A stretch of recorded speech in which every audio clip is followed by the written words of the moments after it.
Hello, everyone. Hope you're doing well. Welcome to week 1, chapter 1 in your Flat World Applied Communication for Healthcare text. I think you're going to really enjoy this book. It's a lot of fun.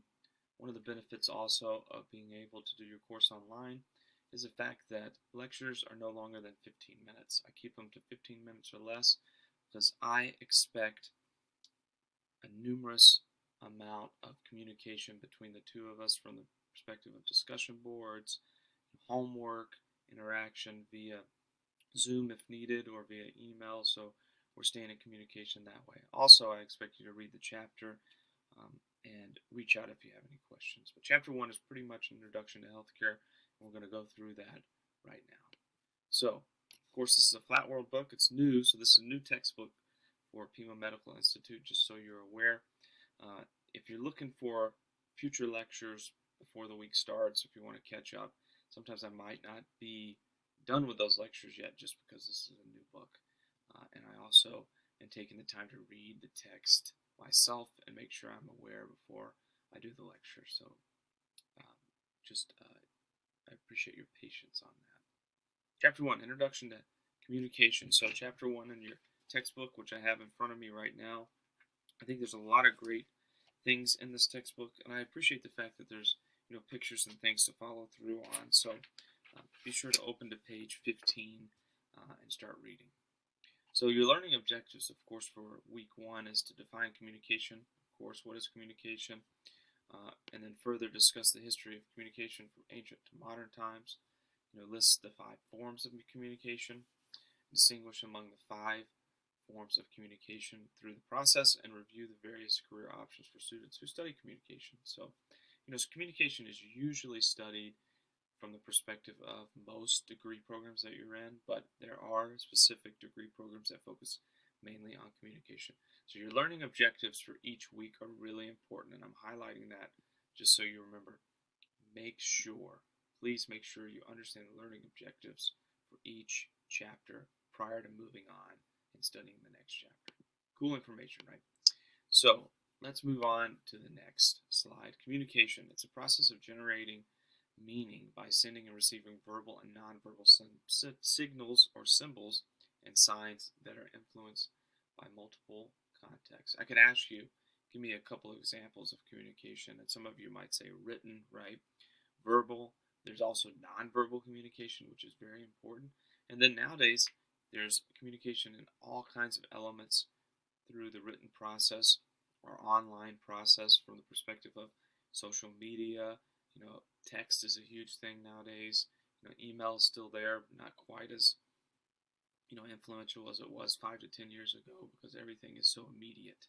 So communication has changed over the number of years, especially in the last 20 or so.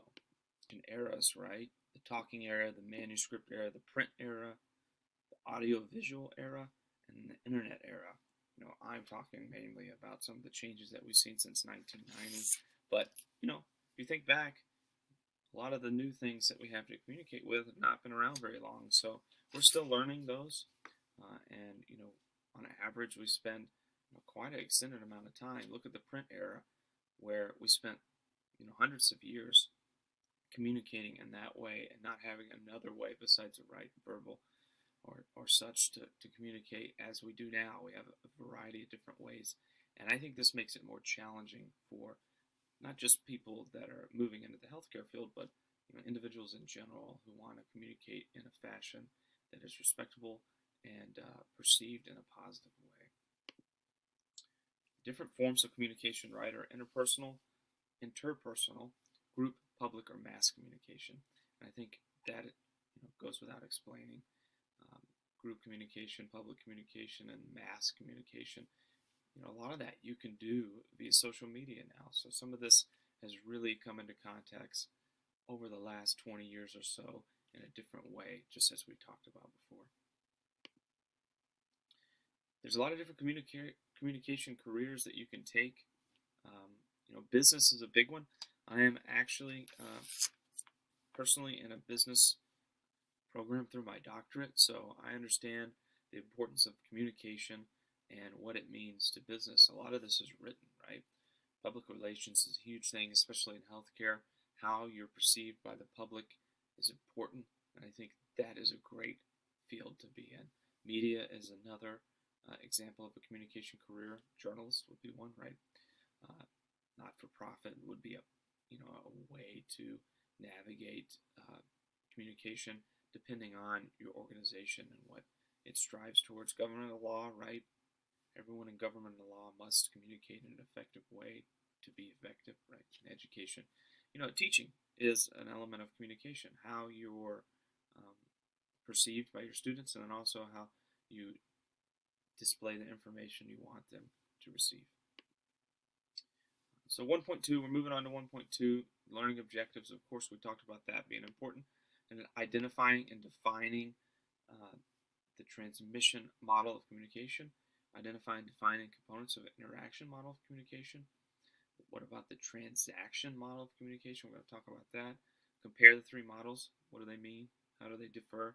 And then use the transaction model of communication to analyze a recent communication encounter. And some of that we will do on this lecture, and some will defer for you guys to take a look at on your own. So, communication models. Common parts of the communication models across the continuum are participants, right? You have to have participants. The message, what are you trying to convey? Encoding, how you're conveying it. Decoding, how the person thinks about what you're saying, and then channeling the information in the way you want it to be perceived. So the transmission model, and I'm on page 25 right now, it describes communication as a linear one-way process in which a sender intentionally transmits a message to the receiver. So that is the transmission model. Make sure you understand what that means. And one of the things that's really interesting about this model is it's really influenced by the spread of new communication technologies such as the radio or the TV, which has really changed the way we communicate. And one of the examples that I like to give is figure 1.1, where in the past I've had students draw the transmission model of communication and what they think about it. So it usually has the sender and the receiver encoding and decoding and the message. Right. So take a look at 1.1, that figure. What about the interaction model? The interaction model is on page 27. On page 27, it describes communication as a process in which participants alternate positions as the sender and receiver generate meaning by sending messages or receiving feedback within physical and psychological context. So figure 1.2 really talks about the feedback channel and how people communicate with each other. So the transmission model is one way right, while the interaction model goes both ways. So take a look at figure 1.2. I think that's the most important thing when you're looking at these models to really understand. The figures really help here. Move on to the transaction model of communication. That describes communication as a process in which communicators generate social realities within social, relational, or cultural contexts. 1.3 is the next figure I want you to look at on page 29. Make sure you understand the co-creation of meaning between the communicators and understand what relational context is and physical and psychological context. Really interesting. I think the best slide when you're managing the three different communication models, looking at what the differences are, this is a great slide for that. Take a look at it. I think this is going to be used in tests. You'll definitely see it in your homework, so be sure to understand the differences between the three models of communication. Very important. On to learning objectives 1.3. How is communication integrated in our lives? Explain how communication meets physical, instrumental, relation, and identity needs. Explain how the notion of process fits into communication, and discuss the ways in which communication is guided by culture and context. So, integrative learning. How do you integrate learning from the perspective of understanding the philosophy behind the approach? So, integrative learning encourages students to reflect on how content they are learning connects to other classes they have taken or what they are taking from an academic perspective. That is on page 32. Make sure you know what integrative learning means. Page 35, communication meeting the needs of others from the perspective of physical, instrumental, relational, and identity needs. We can talk about physical. needs that keep our bodies and minds functioning, right? Understanding, learning, moving forward from the perspective of history, how learning took place from the perspective of communication, how people communicated to stay safe, healthy, right? That's part of this communication process. We just said communication process, and communication is a process, right? So page 37 and 36 really talk about the process of involving, interchanging verbal and nonverbal messages to convey what you want to convey to others in order to learn and improve, and then also in order to gain, process of displaying the information that you want others to receive. Culture and context of communication, that's something that we talk about a lot. Communication is a learned process.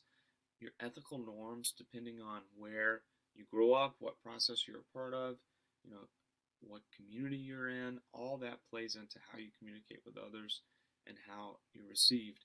So, myself personally, I was born and raised in the South, not south of the state, of course, but southern United States. So I had to learn when transitioning from the southern United States to the West Coast how communication is different here, how things are perceived, and it is up to you as a communicator to understand and improve on such dynamics, because that is how you make progress, and that is how you transition your way into making yourself a better communicator and a better person. So understanding culture, understanding context is a very, very important process in regards to what we're learning here in this textbook. 1.4, coming really to the end of the chapters. So looking at a lot of the different information that we've talked about already, defining the communication competence. We really talked about that at the beginning, but this kind of goes into a little bit more from that perspective, explaining each part of communication and communication competence, what are strategies for communication competence, and then discussing apprehension or public speaking anxiety. We talk about this also here in the near future in a new chapter, which is, I think, going to be excellent and you're going to really enjoy. So, communication competence. So, that is on page 43. It's defined. Communication competence refers to the knowledge of effective and appropriate communication patterns and the ability to use and adapt that knowing or knowledge in various contexts. So, what you learn here, can you adapt and take that into your career field in order to be successful? I think you can. That's really what communication competence means. We talked a little bit about culture, right? How you take communication in the culture that you're currently in and transition that into a new culture. That is also communication competence. How do you develop competence? Developing it, we talk about on page 44, it's a process of learning, going through trials, transitioning from things that work, from things that don't work to things that work, and really understanding the process of making yourself a better person. That is super, super important. I like this communication apprehension slide, especially from the perspective of a lot of people have this. So a lot of people are afraid to communicate in front of large groups. It's anxiety, right? You worry what people think about you. Public speaking anxiety, it's called PSA here, really, really is common. So if you have it, don't worry. I think with practice is the main dynamic of improvement here. So on an online course, we do have a couple of elements that's going to help prepare you for public speaking in the future. So take into consideration what this textbook says. Preparation is key. Practice is key. I didn't overcome my public speaking fear until college, and part of that process was I took a public speaking course that taught me to prepare, and then also taught me getting in front of people is not as scary as it may seem. So we're going to work on that as time goes on. There's actually a chapter that specifically talks about it. Hope you enjoyed chapter 1. Make sure you read it. Make sure you review it. I appreciate your efforts, and I look forward to working with you over the next few months. Thanks so much.